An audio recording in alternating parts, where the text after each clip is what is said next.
La situation devient très intéressante en Guinée. En Guinée-Conakry, il y a une date depuis quelques jours qui résonne dans les oreilles de la plupart des Guinéens. C'est le 31 décembre 2024. 31 décembre 2024, la plupart des Guinéens se disent c'est la fin du régime du général Mamadi Doumbouya. Parce que la plupart se disent le courrier qui existe entre le pouvoir en place à Conakry et la CEDEAO, la date butoir de ce qu'ils appellent la transition, c'est le 31 décembre 2024. C'est la fin du pouvoir. Et le 31 décembre 2024, nous allons organiser les élections et puis on aura un président. C'est ce que la plupart des Guinéens se disent. À cet effet, le ministre secrétaire général à la présidence, son excellence, le général Amara Kamara, qui est en même temps porte-parole de la présidence, et son excellence Ousmane Gawal, porte-parole du gouvernement, était devant la presse au porte-parole du gouvernement à Kaloum. Kaloum qui est le centre administratif de la Guinée. Ils ont tenu à apporter un certain nombre de précisions sur un certain nombre de questions relatives à la transition, mais aussi à d'autres sujets liés aussi à la Guinée. Et monsieur le porte-parole de la présidence nous dit ceci. C'est très intéressant, mesdames et messieurs. Écoutez très bien. Je vais répéter mot par mot ce que le porte-parole nous dit, le porte-parole de la présidence nous dit. C'était à la faveur d'une conférence de presse au porte-parole du gouvernement à Kaloum. D'entrée, le général Amara Kamara a rappelé que beaucoup n'ont pas vu le courrier entre la CEDEAO et les autorités de la transition. Il dit, je cite, c'est le porte-parole qui parle maintenant. Quand vous lisez une page, il ne faut aller prendre une phrase pour reposer l'ensemble du contenu de la page sur la seule phrase. Il y a beaucoup de choses qui sont dites dedans. Il est bien de pouvoir s'en approprier. La date du 31 décembre 2024 est effectivement mentionnée dans le courrier. Mais, avant d'annoncer cette date, il est dit que c'est avec la CEDEAO dans un compromis dynamique. Cette phrase n'intéresse personne. C'est avec la CEDEAO dans un compromis dynamique. Qu'est-ce qui est avec la CEDEAO dans un compromis dynamique? C'est naturellement la question, la durée, la fin de la transition.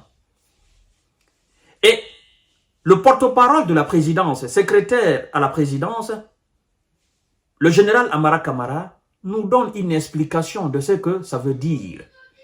Compromis dynamique. Il dit, je cite, dans un compromis dynamique, cette phrase n'intéresse personne. Pourtant, cela voudrait dire qu'à chaque étape ou à chaque phase, avec la CEDEAO, on va s'asseoir pour faire des réévaluations pour ajuster le curseur. Mais cette phrase n'intéresse personne. C'est avec la CEDEAO, chaque étape, nous allons, en français clair, nous allons faire le résumé de chaque étape de la transition. Où nous sommes, qu'est-ce que nous avons fait? C'est avec la CEDEAO. Et avant d'entamer une autre étape, c'est avec la CEDEAO. À la fin de cette étape, c'est avec la CEDEAO. Qu'est-ce que ça veut dire? La date du 31 décembre, donc, les autorités à Conakry vont s'asseoir avec la CEDEAO pour évaluer ce qui a été fait depuis le 5 septembre 2021 jusqu'au 31 décembre 2024. Et si tout ce qui a été mentionné, naturellement, ont été effectués à 90%, ben c'est avec la CEDEAO aussi que sera décidé si oui ou non la transition doit prendre fin ou pas. Ou si oui ou non, on doit continuer à faire un certain nombre de choses ou pas avant les élections. En français clair, c'est ce que ça veut dire. Et donc, c'est ce que Amara Kamara, le porte-parole du gouvernement, veut dire aux Guinéens. Avec la CEDEAO, on va s'asseoir pour faire les réévaluations, pour ajuster le curseur. Mais cette phrase n'intéresse personne. Les préalables pour arriver à cette date sont également dans ce courrier. Les préalables pour arriver à cette étape sont aussi dans le courrier. Donc, en clair, comme j'ai dit la fois dernière et que mes frères et sœurs, la plupart guinéens, ne veulent pas comprendre, 31 décembre ne sera pas la fin du pouvoir de Mamadi Doumbouya à Conakry. Si on s'en tient à ce que le général est en train de nous dire dans cette information, parce qu'il était devant la presse, et si effectivement cela est avéré, ben, le 31 décembre ne sera pas la fin du pouvoir à Conakry. Parce que le 31 décembre, les autorités de Conakry vont s'asseoir avec la CEDEAO pour discuter, n'est-ce pas, ou pour évaluer et trouver quelque chose aussi à dire. Mais je vais revenir tout à l'heure sur la CEDEAO. Continuons d'abord avec la sortie du général porte-parole de la présidence. Les préalables pour arriver à cette date sont également dans ce courrier. Il va falloir que tout le monde soit sensibilisé qu'une élection, c'est dans la paix, dans la quiétude, dans la concorde. Nous le savons, qu'on ne peut pas organiser une élection dans la guerre, dans le conflit, dans l'incompréhension. Et en Guinée, vous devez savoir que jusqu'à présent, la constitution n'est pas encore élaborée. Le référendum n'est pas encore fait. Le recensement général n'est pas encore fait. Donc, tout ce qui doit être fait préalablement avant l'organisation d'une quelconque présidentielle n'est pas encore fait en Guinée. La question est de savoir, pour tout homme averti, nous sommes au mois de juillet 2024, fin juillet là. Ça nous reste combien de mois pour décembre? Est-ce que on peut faire tout cela d'ici décembre? Alors, mesdames et messieurs, j'ai dit la fois dernière à mes frères et sœurs, les gens n'ont pas compris. Nous allons arriver à cela. La paix, la concorde. Amara Kamara, le général, nous dit ceci. J'ai été en opération au nord du Mali. Le pays était gouverné, mais à cause d'insécurité, dans une partie du territoire, les élections n'ont pas pu se tenir comme elles devaient. La paix et la quiétude font partie des éléments pour la tenue normale des élections. Nous allons faire en sorte que cette paix et la quiétude soient garanties pour que la transition ne soit pas interrompue, pour que nous ayons très rapidement une constitution à travers un référendum, pour que nous ayons un fichier électoral à travers le recensement administratif à vocation d'état civil. Point de citation du général Amara Kamara. Maintenant, en ce qui concerne la CEDEAO, si le peuple de Guinée doit mener une lutte quelconque pour demander au général Mamadi Doumbouya d'organiser les élections, que la Guinée mène sa lutte. Ou si le peuple de Guinée veut tout simplement adresser un courrier en tant que, voilà, peuple nationaliste, indépendant, pour demander au général, à leur chef d'État, monsieur le chef d'État, quand est-ce nous allons organiser les élections que le peuple fasse? Sans quoi, la CEDEAO n'est plus crédible. La CEDEAO n'a plus de poids. La CEDEAO n'est plus cette CEDEAO du passé. La CEDEAO n'a plus absolument rien à dire aux autorités de la sous-région. La CEDEAO ne peut plus effrayer qui que ce soit.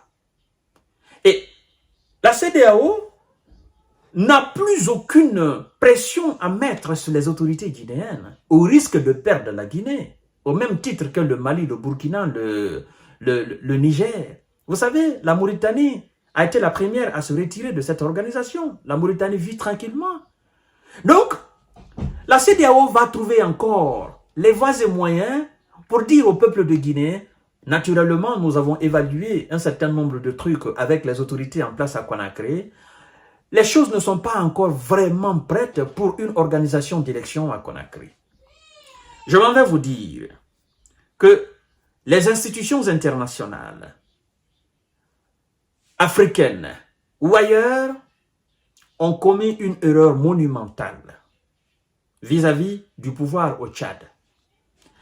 Ce qui s'est passé au Tchad ne permet plus à aucune institution internationale de mettre une quelconque pression sur le pouvoir à Conakry, sur le pouvoir au Mali, sur le pouvoir au Burkina, sur le pouvoir au Niger.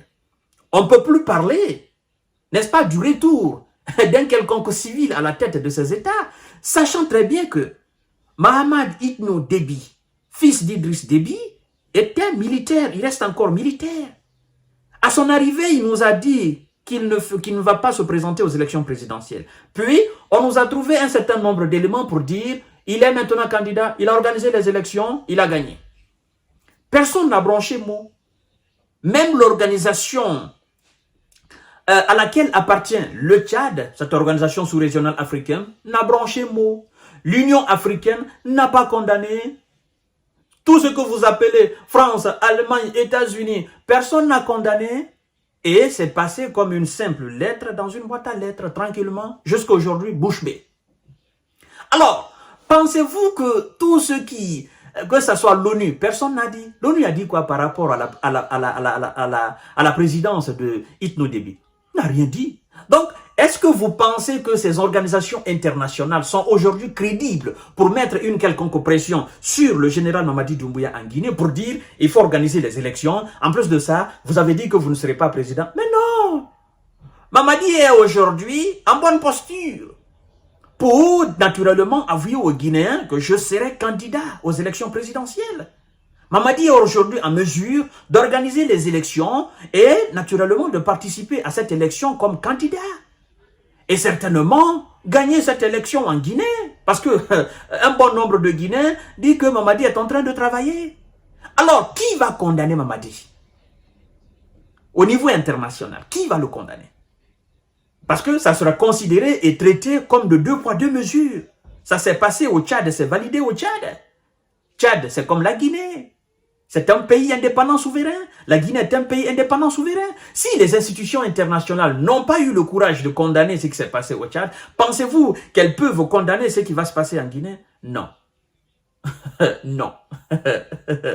Voilà, mesdames et messieurs, le problème actuellement au niveau international. Et donc, si le peuple de Guinée doit faire quelque chose ou doit se comprendre avec son chef d'État, ou si les acteurs politiques doivent se comprendre avec le chef d'État, qu'ils le fassent d'une façon gentille, d'une façon amicale. Et le peuple de Guinée n'est pas un peuple qui va sortir dans son ensemble pour faire une quelconque manifestation contre le général Mamadi Doumbouya. Vous savez pourquoi? Je suis guinéen. Je connais la Guinée. Aujourd'hui, en Guinée, le peuple est complètement divisé.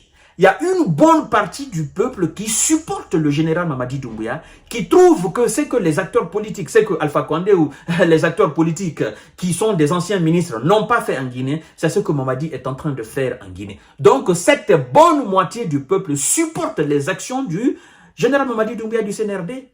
Bon, il y a cette autre partie qui est militant, sympathisant des différents partis politiques, qui demande à ce que les organisations d'élection soient maintenant en Guinée. Mais cette autre partie qui supporte dit tout simplement, Mamadi doit rester. Et même s'il y a organisation d'élection, Mamadi doit être candidat.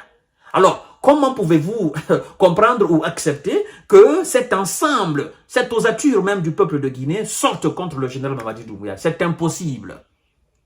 Donc, je vous ai dit la fois dernière, mais les gens n'ont pas compris. Ils disent, ah non, vous êtes un partisan du pouvoir. Moi, je suis juste réaliste. C'est un militaire qui a pris les armes, qui est allé déloger Alpha Condé.